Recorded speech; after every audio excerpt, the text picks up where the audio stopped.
দেশের শিক্ষিত ব্যক্তিদের ভিতরে সবচেয়ে কম দামে আপনি কাদেরকে কিনতে পারবেন জানেন?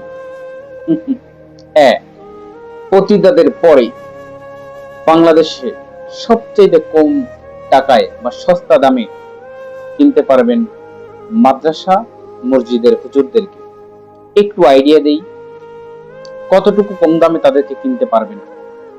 এই যেমন ধরেন ৮০ অথবা ১০০ টাকা গজের কয়েক গজ কাপড় কিনে দিবেন ছেলেদের পাগড়ির জন্য, বা মাদ্রাসায় ২-১০০ টাকা দান করবেন। ব্যাস, আপনি হবেন বদরি সদস্য, আপনি হয়ে যাবেন স্থায়ী কমিটির সদস্য। আপনাকে দিয়ে হাফেজ ছাত্রদেরকে পাগড়ি দেওয়া হবে। সে আপনি যাই হন, আপনি মদ্যপায়ী হন, নেশাখোর হন, আপনি সুদখোর হন, আপনি গাঁজাখোর হন, আপনি সিনেমার নায়ক নায়িকা, নর্তকী, যা কিছু হন না কেন, তাতে কিচ্ছু আসে যায় না।